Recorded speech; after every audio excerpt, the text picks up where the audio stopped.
sir, kahit bata na po tanongin niyo, sir. Hindi namin na nandun na sa video na ikaw SK chairman. Ikaw dapat ang umawat.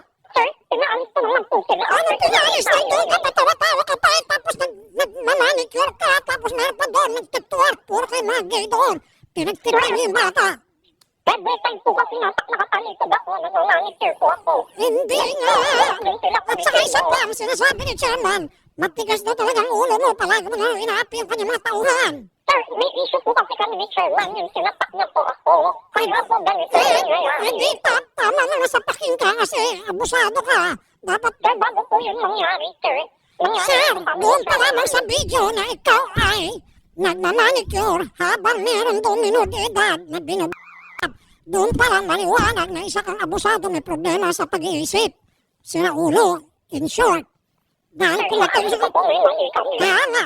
So, tama lang nasapukin ka ni chairman. Pag nagsumbong ka sa akin noon, kung bakit ka sinapok ni chairman, sabihin ko chairman, +2.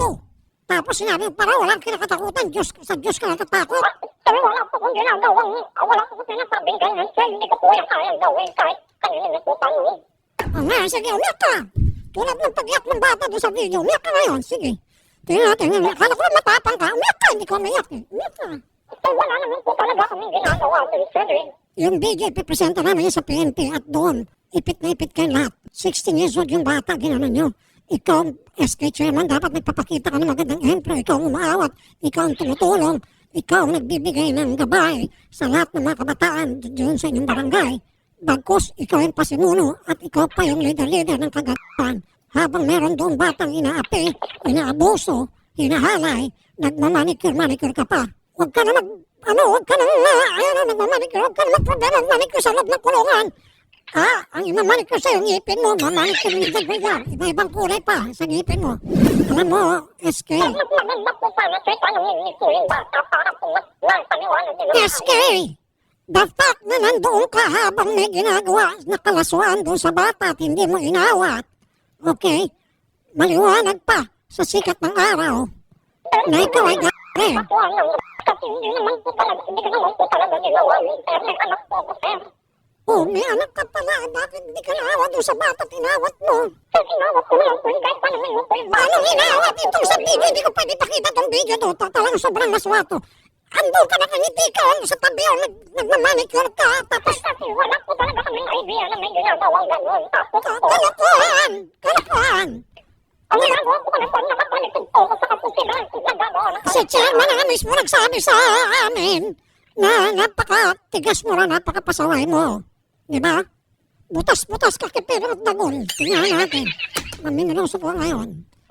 Sisiguraduhin ko makukulong ka. Masisibak ka. Hindi ka na masisibak. Makukulong ka pa. Lahat kayo doon. Pati yung PWD na gay na kasamahan nyo. Na yun pati yun. Pakukulong ko lahat kayo. Grabe ka. Sir, sana bigyan mo po kami ng chance na makapaliwanag ng maayos, sir. Hindi na. Wala na paliwanag doon. Maliwanag doon sa video SK. Na yung bata doon hinahalay at nandoon ka nagmamanicure. Okay? Oh, nakangiti ka pa. Nagganon ka pa. Oh, anong klase yun? Tapos sa tabi mo, yung bata nakaganon umiiyak. Habang nakamanicure ka tapos nagkapis ka pa. Oh, pagkukulong kita, pasisibak pa. Hindi na. Wala na yung video. Hindi nagsisinungaling. Sige na, magpaliwanag ka sa korte. Alam mo, baka mamaya sa bandang ulit, mamura lang kita. Di pati ako mapapagalitan lang dito ng KDP. Bago ako makapagmura, umalis ka na muna dyan. Okay? Sige.